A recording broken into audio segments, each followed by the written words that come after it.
ನಮಸ್ಕಾರ ಸ್ನೇಹಿತರೆ, ನಾನು ಹಾಸನದ ಸಮೀರ್. ಸ್ನೇಹಿತರೆ, ಈ ಹಳೆ ಸಿಲಿಂಡರಲ್ಲಿ ಹೈ ಪ್ರೆಷರ್ ವುಡನ್ ಸ್ಟವ್ ಯಾವ ರೀತಿ ತಯಾರಿಸೋದು ಅಂತ ತೋರಿಸ್ಕೊಡ್ತೀನಿ. ಮೊದಲು ಈ ರಿಂಗ್ ಕಟ್ ಮಾಡ್ಕೋಬೇಕಾಗುತ್ತೆ. ಈ ಗ್ಯಾಸ್ ಸಿಲಿಂಡರ್ ಒಳಭಾಗದಲ್ಲಿ ಅರ್ಧ ಭಾಗದಷ್ಟು ನೀರು ತುಂಬಿದ್ದೀನಿ. ನಮ್ಮ ಸುಮಾರು ಸ್ನೇಹಿತರ ಮನೆಯಲ್ಲಿ ಈ ರೀತಿ ಸಿಲಿಂಡರ್ ಇರ್ಬೋದು. ಇದ್ರೆ ಸ್ನೇಹಿತರೆ, ಗುಜರಿಗೆ ಹಾಕೋಕ್ಕಿಂತ ಮುಂಚೆ ಈ ವಿಡಿಯೋ ಪೂರ್ತಿಯಾಗಿ ನೋಡಿ ಸ್ನೇಹಿತರೆ. ಇದು 6 ಇಂಚ್ ಡಯಾಮೀಟರ್ 6 mm ಥಿಕ್ನೆಸ್ ಇದೆ ಈ ಪೈಪು. ಈ ಸಿಲಿಂಡರ್ ಒಳಗಡೆ ಕಟಿಂಗ್ ಮಾಡಿಬಿಟ್ಟು ಕೂರಿಸ್ಬೇಕಾಗುತ್ತೆ. ಸ್ನೇಹಿತರೆ, ಈ 6 ಇಂಚ್ ಪೈಪು ವೆಲ್ಡಿಂಗ್ ಮಾಡೋಕ್ಕಿಂತ ಮುಂಚೆ ಈ ಬಾಟಮ್ ಪ್ಲೇಟನ್ನ ಇದಕ್ಕೆ ಈ ರೀತಿ ಇಟ್ಟು ವೆಲ್ಡಿಂಗ್ ಮಾಡ್ಕೋಬೇಕಾಗುತ್ತೆ. ವೆಲ್ಡಿಂಗ್ ಮಾಡ್ಕೊಳ್ಳೋಕ್ಕಿಂತ ಮುಂಚೆ ಈ ಸುತ್ತಲೂ ಇಲ್ಲಿ ಹೋಲ್ ಮಾಡಬೇಕು, ಎರಡು ಬದಿಯಲ್ಲಿ ಹೋಲ್ ಮಾಡಬೇಕು. ನೋಡಿ, ಹೋಲ್ ಎಲ್ಲ ಮಾಡಿದ್ದೀನಿ. ಈ ಪೈಪಿಗೆ ಹೋಲ್ಸ್ ಮಾಡೋದಕ್ಕೆ ನಾನು 2 mm ಬಿಟ್ ಯೂಸ್ ಮಾಡಿದ್ದೀನಿ. ಬನ್ನಿ ಈಗ ಈ 6 ಇಂಚ್ ಪೈಪಿಗೆ ಬಾಟಮ್ ಪ್ಲೇಟ್ ಇಟ್ಟು ವೆಲ್ಡಿಂಗ್ ಮಾಡೋಣ. ಈ ಬಾಟಮ್ ಪ್ಲೇಟಿಗೂ ಕೂಡ ಹೋಲ್ಸ್ ಮಾಡಿದ್ದೀನಿ ಸ್ನೇಹಿತರೆ, ಅದು ಕೂಡ 2 mm ಹೋಲ್ಸ್.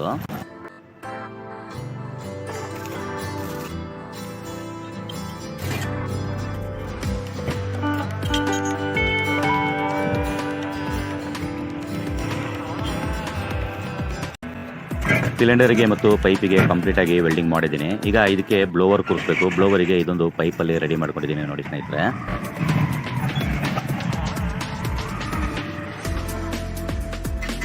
ಕಂಪ್ಲೀಟ್ ಆಗಿ ತಯಾರಾದ್ಮೇಲೆ ನಮ್ಮ ಕಟ್ಟಿಗೆ ಒಲೆ ಯಾವ ರೀತಿ ಕಾಣಿಸ್ತಾ ಇದೆ ನೋಡಿ ಸ್ನೇಹಿತರೆ. ಈ ನಮ್ಮ ಸೌದೆ ಒಲೆ ಬ್ಯಾಟ್ರಿ ಅಥವಾ ಕರೆಂಟು ಯಾವುದ್ರಲ್ಲಿ ಬೇಕಾದರೂ ಯೂಸ್ ಮಾಡ್ಬೋದು.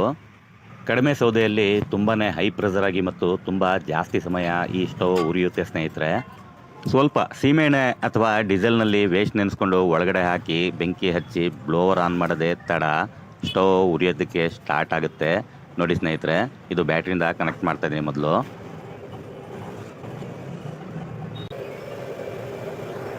ನೋಡ್ತಾ ಇರ್ಬೋದು ಎಷ್ಟು ಪ್ರೆಷರ್ ಆಗಿ ಉರಿತಾ ಇದೆ ಈ ನಮ್ಮ ಸೌದೆ ಒಲೆ. ಲೈಟ್ ಆಫ್ ಮಾಡ್ತೀನಿ ನೋಡಿ.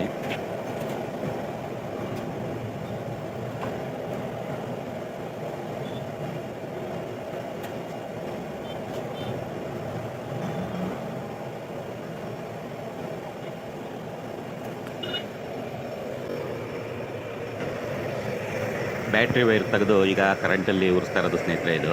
ಇದು ಕರೆಂಟಲ್ಲಿ ಓಡ್ತಾ ಇದೆ. ನಾನೇನು ಮತ್ತೆ ಇದ್ರೊಳಗಡೆ ಸೌದೆಯನ್ನು ಹಾಕಲಿಲ್ಲ ಸ್ನೇಹಿತರೆ. ಅಷ್ಟೇ ಸೌದೆಯಲ್ಲಿ ಎಷ್ಟು ಪ್ರೆಷರ್ ಆಗಿ ಎಷ್ಟು ಟೈಮ್ ಉರಿತಾ ಇದೆ ನೋಡಿ ಸ್ನೇಹಿತರೆ. ಈ 4 ಪೀಸ್ ಸೌದೆ ಉಳಿಸ್ಕೊಂಡು ಏನು ಮಾಡೋಣ, ಈ ಸೌದೆನೂ ಕೂಡ ಹಾಕ್ಬಿಡ್ತೀನಿ ಸ್ನೇಹಿತರೆ. ಬೆಂಕಿ ಎಷ್ಟು ಪ್ರೆಷರ್ ಆಗಿ ಬರುತ್ತೆ ನೋಡಿ.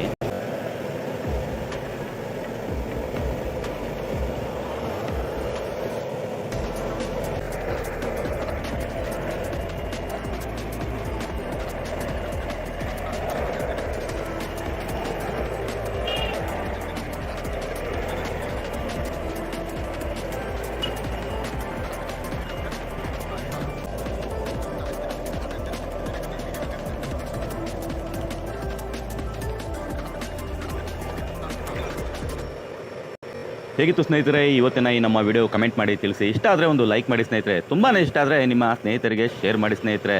ಇಷ್ಟೊತ್ತು ನಮ್ಮ ವಿಡಿಯೋ ನೋಡೋದಕ್ಕೆ ಧನ್ಯವಾದಗಳು ಸ್ನೇಹಿತರೆ. ಜೈ ಹಿಂದ್.